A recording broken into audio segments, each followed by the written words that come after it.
నమస్తే రమగారు. నమస్తే జయ. రమగారు, దసరా నవరాత్రిలో 8వ రోజులో ఉన్నాం. ఈరోజు అమ్మ, అవునండి, ఏ అలంకరణలో ఉంటారు, ఎలాంటి నైవేద్యాలు పెట్టాలి, పూర్తిగా మాట్లాడుకుందాం. పూర్తి వివరం. శరన్నవరాత్రుల్లో 8వ రోజు దుర్గాష్టమి.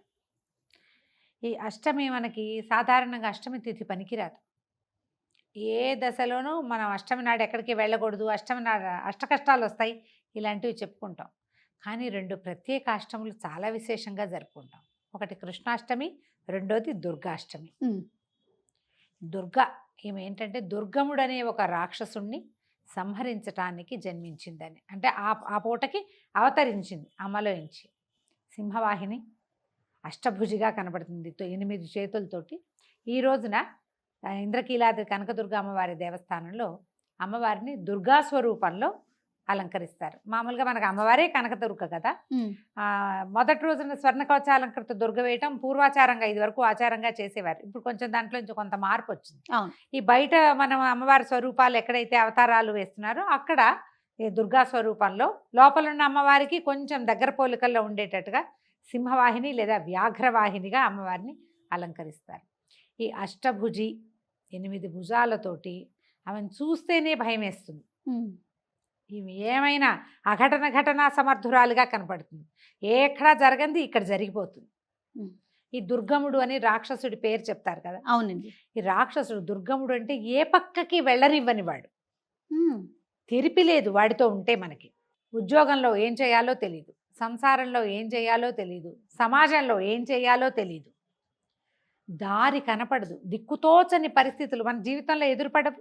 మరి మీకు 2-3 సంవత్సరాల వయసు అప్పటి నుంచి మరణం వరకు మనం ప్రతిసారి ఎదుర్కొంటాం. అవును. ప్రతి దశలోనూ అగమ్యగోచరమైన స్థితి, ఎటెళ్లాలో తెలీదు. పట్టుకుంటే పాము కోపం, విడవమంటే కప్ప కోపం. అంతేనా? పట్టుకుంటే పాముకి, విడవమంటే కప్పకి. అంతే. తప్పొస్తుంది. ఎప్పుడు జీవితం అలాగే ఉంటుంది. ఈ పని చేయకపోతే వాళ్ళకి నచ్చదు, ఆ పని చేద్దామంటే వీళ్ళకి నచ్చదు. మధ్యలో ఒక విపత్కర పరిస్థితులు వస్తాయి. ఎగదీస్తే గోహత్య, దిగదీస్తే బ్రాహ్మణ హత్య. జీవితం ఎప్పుడు ఇలాగే ఉంటుంది.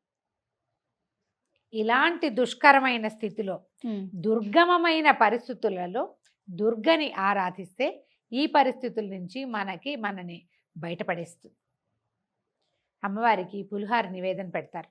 కట్టు పొంగలి చాలా విశేషంగా చెప్తారు ఈ రోజున. మామూలుగా మనం రోజువారీ పెట్టేటువంటి వడపప్పు, పానకం, పళ్ళు, ఫలాలు, పాలు, ఇవి 9 రోజులు పెట్టుకుంటాం కదా.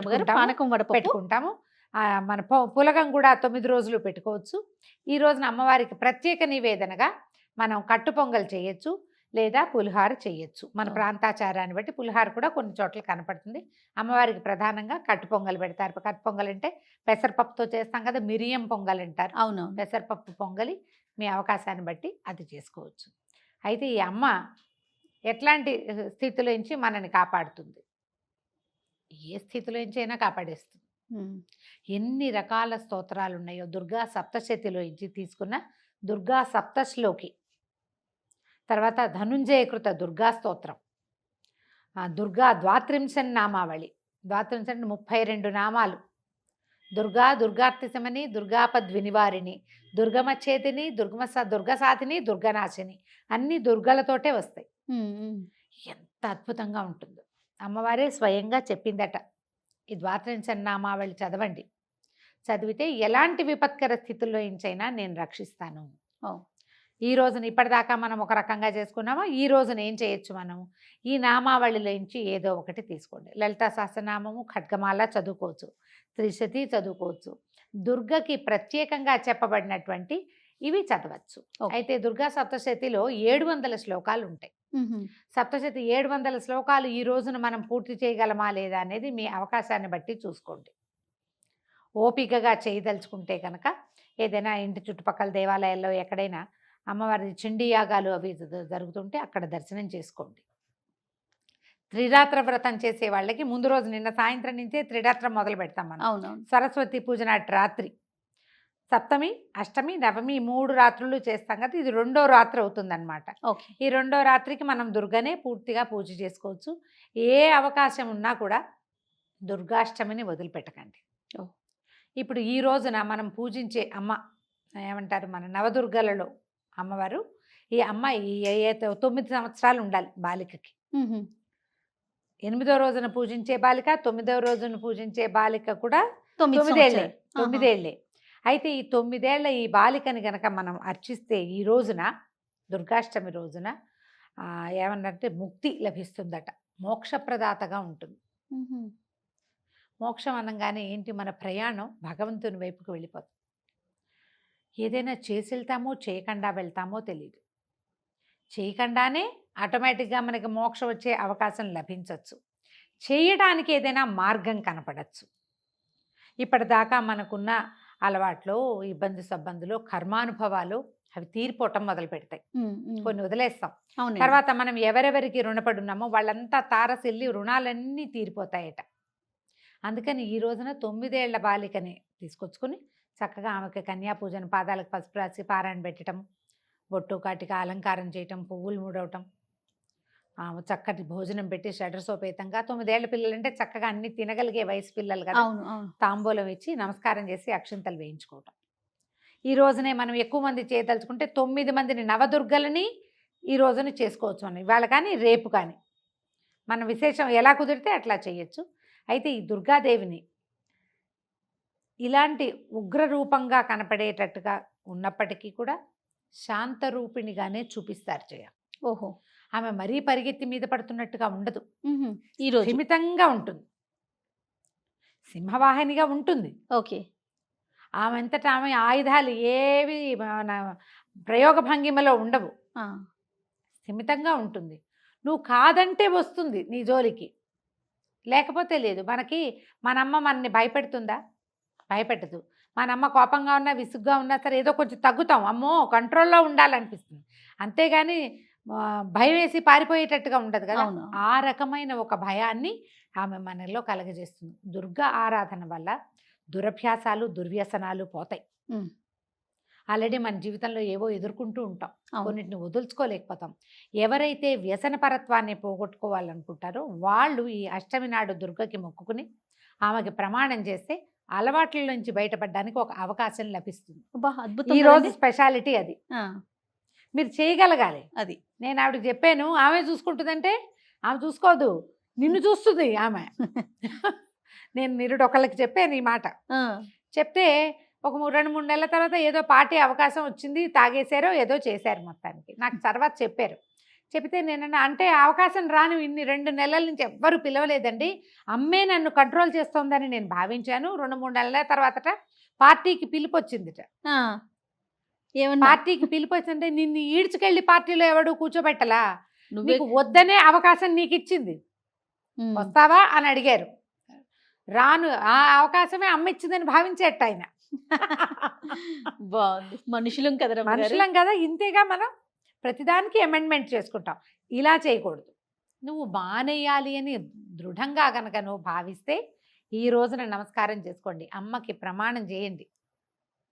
నువ్వు నాకు తోడుండు, నాకు ధైర్యాన్ని ఇవ్వు. ఎవరైనా పిలిచారు, నేను రానని చెప్పే ధైర్యాన్ని ఇవ్వు. పిలుపు వస్తేనే అది నా పిలిపేనని, అమ్మవారి పిలిపేనని భావించి వెళ్ళొద్దు. ప్రతి వాళ్ళు ఈ అవకాశాన్ని తీసుకోవచ్చు. ఎంత చిన్న హ్యాబిట్ అయినా మార్చుకోవచ్చు జయ మనం. అంతే కదా రమ్మగారు. పెద్ద దుర్వ్యసనాలు ఉండాలి కదా. దుర్వ్యసనాలకు అని అనుకోకండి. చిన్న చిన్న బ్యాడ్ హ్యాబిట్స్ కూడా మనకి కొన్ని ఉంటాయి. మాట్లాడటమో, తింటమనో, ఎక్కడికి వెళ్ళకపోవటమో, లేదా ఎక్కడికైనా వెళ్ళిపోవటమో, పోట్లాట కోరుతాను, అవన్నీ అమ్మకి ఇచ్చేయండి. అంతే.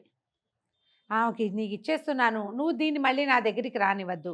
ఒకవేళ వచ్చింది అనుకో, అప్పుడు మనం ఇంజలు దుర్గా దుర్గా దుర్గా దుర్గా అనుకోవాలి. ఈ దుర్గాదాస్ కథే కదా మనం చెప్పుకున్నాం. అవును, గాజుల అమ్మవారి కథ. అతను ఏం చేశాడు దుర్గాదాసు, ఆ కథ చెప్పినప్పుడు మనం గాజుల అతను జ్ఞాపకం వచ్చింది. చాలా మంచి కథ అండి. అతనికి సాధారణంగా అతని పేరు ఏదో, ఏ స్వరూపాన్నైనా దుర్గగానే భావించి, ఏ అమ్మాయినైనా దుర్గగానే భావించి దుర్గా దుర్గా దుర్గా అనటం వల్లే దుర్గ అతనికి కనపడింది. అది కూడా ఎట్లా, అతను రోజు చూసేటువంటి గాజులు వేయించుకునే సాధారణ బ్రాహ్మణ యువతి స్వరూపంలోనే కనిపించింది. నీకు దుర్గ అంటే ఆవిడ ఇంత సింహం మీద 8 చేతులతోటి కళ్ళు మిరుమిట్లు గొలిపేలాగా కనపడితే మనం తట్టుకోగలమా? మరి ఆయన దుర్గాదాసు తట్టుకోలేకపోయేవాడేమో. అందుకని సాత్విక స్వరూపంలోనే అతనికి దర్శనమిచ్చి నేను నీతో ఉన్నానని నిరూపించింది. దుర్గాదాస్ కథ జ్ఞాపకం చేసుకోండి. అవునండి. నిరూపణ తను అలవాటుగా వేసే గాజులు ఒక పావలా ఎక్కువకి ఆశపడకుండా న్యాయమైన వ్యాపారం చేస్తూ దుర్గని నిరంతరం తలుచుకుంటూ ఉన్నందుకు ఆమె అతనికి ప్రత్యక్షమైంది. అదే కదా కదా, మనం కూడా అంతే. ఏదైనా నా నెత్తి మీదకి వస్తే అది నీ వల్లే వచ్చిందని అనుకోవద్దు. తప్పుకునే అవకాశం నీకు ఇచ్చిందని నమ్మాలి. నీ చేతిలోనే ఉంది. నేను చేయననొచ్చు, నేను రాననొచ్చు, నేను వెళ్ళకూడదు అనుకోవచ్చు. అవన్నీ నీ చేతిలో ఉన్న పనులే కదా. మన చేతిలో ఉన్న పని చేసి హ్యాబిట్స్ మార్చుకోండి. ఈ రోజున మనం ఒక నిర్ణయం తీసుకోవచ్చు. దానికి ఇది అవకాశం. దానికి ఇది మంచి అవకాశం. దుర్గా అమ్మవారు మనతో పాటు ఉంటుంది. ఆమె మనతో ప్రయాణం చేస్తుంది. మనం ఏ దశలో ఉన్నా దుర్గని తలుచుకోవచ్చు. సప్తశతి చదవగలిగితే చండీ పారాయణం అంటారు, చేయగలిగితే చేయండి. లేదా దుర్గా సప్తశ్లోకి అని ఉంటుంది. ఈ సప్తశతులు 700 శ్లోకాలు కదా. ప్రతి 100లో నుంచి ఒక్కొక్క శ్లోకం చొప్పున తీసుకుని ఆ 700 శ్లోకాల ప్రతీకగానే సప్తశ్లోకి చేశారు. ఇది మనకి స్తోత్రనిధి యాప్లో దొరుకుతుంది. ఓకే, అది దొరుకుతుంది. దుర్గా ద్వాత్రింశ నామావళి దొరుకుతుంది. తర్వాత అర్జున కృత ధనుంజయ కృత దుర్గాస్తుతి ఏంటది ఆర్యమందర వాసిని అని వస్తుంది. ఆ స్తోత్రం కూడా చాలా బాగుంటుంది. అది చదువుకోవచ్చు. దుర్గా అష్టోత్తరం దొరుకుతుంది. దుర్గా అష్టోత్తరాన్నైనా సరే తీసుకుని చక్కగా అష్టోత్తరం చేసుకోండి. కొద్దిపాటి కుంకుమార్చన చేయండి. దుర్గకి కుంకుమార్చన చాలా ప్రీతి. ఆమెకి ఇష్టం ఎరుపు ఇష్టం కాబట్టి ఆమెకి ఎర్రని వస్త్రాలు కానీ ఆరెంజ్ కలర్ కానీ కొంచెం రిచ్ ఎరుపు, మనం కట్టుకున్న మెరూన్ కలరు అలాంటివి, కుంకుమ రంగు, మొద్దు కుంకుమ రంగు అంటారు మన వైపు. అవునండి. కుంకుమ రంగు వస్త్రాలు, ఎర్రని వస్త్రాలు అమ్మవారికి ధరింపజేయచ్చు. ఎవరికైనా ఇవ్వచ్చు. మనం ఒక కన్యకని పెట్టుకుంటే ఆ కన్యక కూడా ఎర్రని వస్త్రాలు, ఎర్రని గాజులు, కుంకుమ, తామర పువ్వులతోటి పూజ, ఎర్ర కమలాలు దొరుకుతాయి కదా, అవునవును, వాటితోటి పూజ అమ్మవారికి అత్యంత ప్రీతిపాత్రమైనవి. మీ అవకాశాన్ని బట్టి దుర్గని సేవించండి. ఈ ఏ అష్టమి మనం పూజ చేసుకోం, కానీ ప్రతి అష్టమి నాడు మీకు ఒక అవకాశం ఉంటే ప్రతి అష్టమి నాడు, అంటే శుక్లాష్టమి కృష్ణాష్టమి కూడా, శుక్లపక్షంలో అష్టమి కృష్ణపక్షంలో అష్టమి కూడా అమ్మవారి దేవాలయంలో దర్శనానికి వెళ్ళండి. చాలా దేవాలయాల్లో అష్టమి నాడు అభిషేకం ఉంటుంది అమ్మవారికి. చేయదలుచుకుంటే అష్టమి తిథుల నియమం పెట్టుకుని కూడా, మనం ఏకాదశి నియమం ఎట్లా పెట్టుకుంటున్నాం కూడా అలా నియమం పెట్టుకోవచ్చు. దానివల్ల ఏంటంటే మనకేదో జీవితం పట్ల భయము, జీవితంలో అవకాశాలు లభించకపోవటం, దారితోచని పరిస్థితులు అవి మెల్లిగా తగ్గుముఖం పడతాయి. అవకాశాన్ని బట్టి చూడండి. సో అమ్మవారికి ఎర్రని వస్త్రాలు, ఎర్రని పువ్వులతోటి పూజ ఇవి చేసుకుని ఈ రోజున సుసంపన్నం చేసుకుందాం. సంతోషం రమ్మ గారు. నమస్తే. నమస్తే.